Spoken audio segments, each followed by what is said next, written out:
Hello, good evening everyone. Welcome back to my channel. And yesterday I have started the question session of regarding probability and मैंने आपको probability के एक question समझा दिया था। उस एक क्वेश्चन में बहुत सारे टाइप्स थे जिससे कि हम क्वेश्चन के अंडरस्टैंडिंग को अच्छे से कर सकते थे।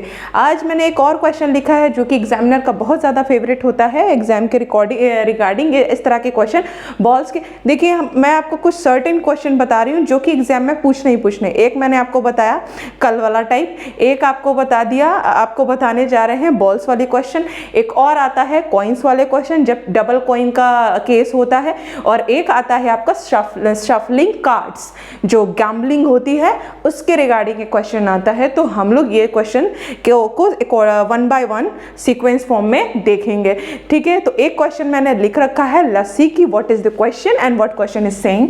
अ bag contains 3 red 5 white and 4 blue balls, find the probability. First point, getting a white ball, getting a red ball, getting a red और blue, not getting red ball. अब आप देखिए कि इसमें मैंने बहुत सारी कंडीशन लिख रखी है, ठीक है। एक फिफ्थ कंडीशन और लिख देते हैं, गेटिंग व्हाइट एंड रेड, और ब्लू ले लेते हैं, ठीक है।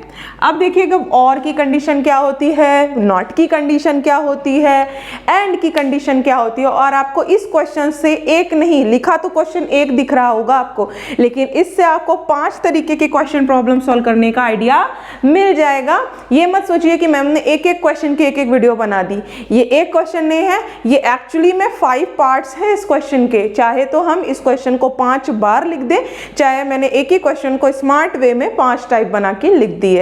अब हम क्वेश्चन की अंडरस्टैंडिंग करते हैं और क्वेश्चन को देखते हैं कि अटेम्प्ट कैसे करेंगे। जैसे पहला क्वेश्चन है कि 3 रेड है 5 व्हाइट है एंड 4 ब्लू बॉल्स हैं, देन आपको फाइंड करना है व्हाइट दे रखा है और आपको रेड का निकालना है, ठीक है। रेड का निकालना है, रेड और ब्लू की कंडीशन है, फिर नॉट गेटिंग रेड की कंडीशन है, फिर व्हाइट एंड ब्लू का कॉम्बिनेशन का फॉर्मेशन है, ठीक है। अब देखिए पहले करेंगे कैसे सॉल्यूशन स्टार्ट करने से पहले हम लिखते क्या है, हमारे पास क्या है 3 रेड बॉल है। पहले हम लिखेंगे क्योंकि आप एकेडमिक सेशन के एग्जाम दे रहे हो, नॉट ऑब्जेक्टिव टाइप आप क्वेश्चन दे रहे हो, ठीक है। आपका ऑब्जेक्टिव 1 डे एग्जाम नहीं है, you are giving a academic session exam. So in academic you have to write in a subjective form, you have to write step by step any question solution. So that is in that way I am telling you कि how to write the question and how to solve, ठीक है। तो 3 red ball है, या आप इसको ऐसे लिख सकते हो, red balls is equal to 3। फिर इसी तरह 5, फिर क्या है white balls is equal to 5 and blue balls is equal to what 4। अब फिर लिखेंगे टोटल बॉल्स, क्योंकि हमें हर चीज के लिए क्या चाहिए, total balls is equal to 3 + 5 + 4, कितना हो जाएगा 5 4 9 3 12, 12 बॉल्स आपके टोटल है। अब मान लीजिए ये एक बैग है, इसमें कितने बॉल्स रखे गए हैं 12, ठीक है। 12 बॉल्स ऐसे बना लीजिए, बन जाएगा, ठीक है। पहला क्वेश्चन कह रहा है गेटिंग व्हाइट बॉल। चलिए probability of getting white ball. अब एक बात बताइए, मैंने बताया था कि फेवरेबल केस अपॉन में टोटल केस, जितने केस उसके फेवर में है और अपॉन में टोटल। तो टोटल बॉल्स तो हमारी 12, एक बैग लिया मैंने 12 बॉल्स डाल दी अलग अलग कलर्स की, ठीक है। अब मैंने किसी से पूछा कि चलो बताओ कि आंखें बंद करके रैंडमली निकाला जा रहा है और एक हाथ से 1 थ्रो है, फर्स्ट थ्रो है, यानी कि 2 बॉल निकाले, 1 बॉल निकाल रहे हैं, ठीक है। अब किसी ने क्वेश्चन पूछा कि आपको 1 बॉल निकालनी है तो क्या प्रोबेबिलिटी होगी कि वो बॉल निकले क्या व्हाइट। तो व्हाइट के चांसेस कितने हैं, आप देखिए व्हाइट बॉल्स हमारे पास कितने हैं 5, तो 5 ही बॉल्स तो उसके चांस बनेंगे ना। जब 5 ही बॉल है व्हाइट बैग के अंदर तो 5 ही उसके फेवर में चांस है, 6 तो है नहीं क्योंकि 6 बॉल भी नहीं है। अगर जितने बॉल है उतने ही उसके चांस है भाई, 5 ही चांस है उसके बाहर निकलने में। कितने में से, टोटल 12 में से। तो 5 केस फेवर कर रहा है व्हाइट बॉल के लिए आउट ऑफ 12। सेकेंड पॉइंट है आपका probability of getting red ball, same thing, getting क्या रेड। अब रेड बॉल्स हैं कितने हमारे पास 3, और आउट ऑफ कितने 12, सिंपल। एंड थर्ड पॉइंट क्या, प्रोबेबिलिटी ऑफ गेटिंग व्हाट, अब क्या पूछ रहा है थर्ड पॉइंट, गेटिंग रेड और ब्लू। एक चीज आप ध्यान से रखिएगा कि हिंदी में और ओ आर का मतलब होता है we have to add it, both the values को हम लोग क्या करेंगे, ऐड करेंगे। एंड जो ए एंड डी एंड होता है उसका मतलब होता है मल्टीप्लाई इनटू, दोनों वैल्यू को क्या करेंगे, आपस में मल्टीप्लाई करेंगे। और हिंदी में और का मतलब होता है और, आ डबल आ पे ओ की मात्रा और आर, इसका मतलब होता है मल्टीप्लाई।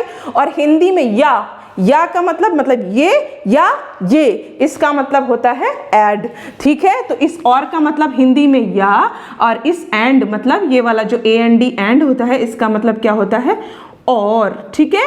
तो इसको हम हिंदी में लिखने की जरूरत नहीं समझ रहे थे, इसलिए मैंने हिंदी में नहीं लिखा, and I explain in Hindi. So it's not a big task कि how to you understand that कि I am explaining and writing the question in English and you are not able to understand. Yes, you can understand because you are studying in the 10th class and your one subject is also there English, so you should know about this कि little bit छोटे छोटे terms को आपको पता होने चाहिए। ये हो गया। अब प्रोबेबिलिटी ऑफ गेटिंग क्या करे, रेड और ब्लू।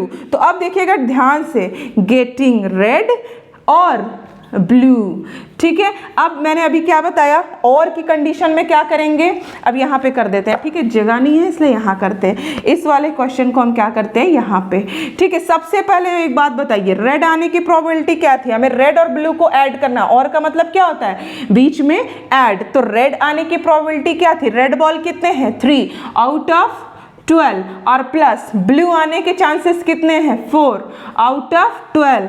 तो जब denominator same then numerator will be added, तो 12 3 + 4 = 7/12। मतलब रेड और ब्लू आने के चांसेस कितने हो गए, रेड या तो लाल और या तो नीला, मतलब रेड और ब्लू आने के चांसेस कितने हो गए बच्चों, 7/12। ये था और वाली कंडीशन। आई होप कि आपको इतनी चीज़ें समझ में आ गई होंगी। तो ये चीज़ हम हटा देते हैं क्योंकि यहाँ पे स्पेस नहीं है, तो प्रॉब्लम सी फील हो रही है मुझे, ठीक है। And the next point is what, fourth point में कह रहा है नॉट गेटिंग रेड। अच्छा, मैंने एक चीज बताया था कि जब भी हम एक पॉसिबिलिटी वाली चीज पता कर लेते हैं तो नॉट पॉसिबिलिटी वाली वन में से सबट्रैक्ट कर देते हैं। जैसे मैंने कहा कि किसी के पास होने के चांस 70% है, 70% है is favourable for passing of that boy and girl, ठीक है। So what is the percentage that he is not and she will not and he will not be passing in the exam, ठीक है। तो ये क्या है, अगर 70% है कि वो पास हो सकता है, तो कितना प्रतिशत बचा, 30%, 70 और 30 100, किसी भी चीज के होने के चांसेस कितने होते हैं, 100%। अगर 70% वो पास हो रहा है तो 30% है कि वो फेल हो जाएगा या हो जाएगी, क्लियर है। तो अब जैसे मैंने कहा कि क्वेश्चन है कि नॉट गेटिंग रेड, तो अब देखिए probability of not getting red आने के मतलब कि अगर रेड आने का निकाल लें और टोटल में से घटा दें, तो अगर रेड आने का निकाल के टोटल में से घटा दिया तो नॉट गेटिंग रेड आ जाएगा, मतलब लाल ना आने के चांसेस। जैसे देखिए, अगर ये जो मेरा बैग है उसमें से हम सारे रेड बॉल को क्या कर दें, हटा दें, या रेड बॉल के आने के चांसेस, रेड बॉल की प्रोबेबिलिटी निकाल लें। रेड बॉल की प्रोबेबिलिटी क्या हो जाएगी, रेड कितना है 3/12, तो रेड के प्रोबेबिलिटी हटा दी हमने, ठीक है। तो अब जो बॉल बचे वो क्या बचे, ब्लू और व्हाइट बचे। तो मतलब रेड तो है ही नहीं, तो रेड है ही नहीं, तो क्या निकलेगा, या तो ब्लू निकलेगा या तो व्हाइट निकलेगा। तो इसका मतलब जो रेड आने की प्रोबेबिलिटी है उसको टोटल में से घटा देंगे तो हमारे नॉट रेड आने की प्रोबेबिलिटी आ जाएगी। तो कर देंगे 1 माइनस रेड आने की प्रोबेबिलिटी कितनी थी, 3/12, तो ये हो जाएगा 12 - 3 अपॉन में 12 मतलब 9/12। आई थिंक आपको समझ में आ रहा होगा। एंड अब कंडीशन है probability of getting white and blue, probability of getting white and blue. अभी मैंने क्या बताया, इस एंड का मतलब क्या करेंगे, प्रोबेबिलिटी निकाल के दोनों को मल्टीप्लाई। तो प्रोबेबिलिटी ऑफ व्हाइट कितने बॉल है, 5/12 इनटू प्रोबेबिलिटी ऑफ ब्लू कितने हैं, 4, तो 4/12, तो कितना हो जाएगा 20/1, व्हाट 144। इसको सॉल्व कर लेंगे फ्रैक्शन, ये आंसर आ जाएगा। आई होप कि आपको ये चीज़ समझ में आएगी। मैंने इस बॉल की केस जो होते हैं, जो अक्सर आपने बॉल वाले क्वेश्चन देखे होंगे और अक्सर एग्जाम में बार बार ऐसे ही रिपीटेड क्वेश्चन पूछते हैं। हो सकता है कि बॉल्स की संख्या बढ़ा दे, घटा दे, कलर्स ऑफ बॉल्स को चेंज कर दे, but you will know and you will see this types of question definitely in your exam, because कि जो एग्जामिनर भी होता है ना, वो पैटर्न को देखते हुए ही पेपर बनाता है, ठीक है। इसलिए मुझे लगता है कि जितने क्वेश्चन हम आपको करा रहे हैं इसके बाहर का नहीं आने वाला है। आप देख भी सकते हो पेपर के टाइम पे, अब तो पेपर 10 दिन बचा है, ठीक है, और भी कम टाइम है, ठीक है। तो अब आपको एक चीज बता दें कि मैंने इस क्वेश्चन में 5 तरीके के क्वेश्चन को डिस्कस कर लिया। अगर आपको समझ ना आए तो वीडियो को फिर से बैक करके आप देखना। अगर कोई प्रॉब्लम फील हो तो you can comment in the comment section, और in the next video I will be giving you rest of the question, different type of question related with the probability chapter. So तब तक के लिए keep learning, and if you like this video share subscribe, और दूसरों को भी जोड़ना ना भूलें। सभी को सब्सक्राइब कराएं एंड शेयर कर दें, और नेक्स्ट वीडियो में मिलते हैं। तब तक के लिए keep learning, bye bye, take care.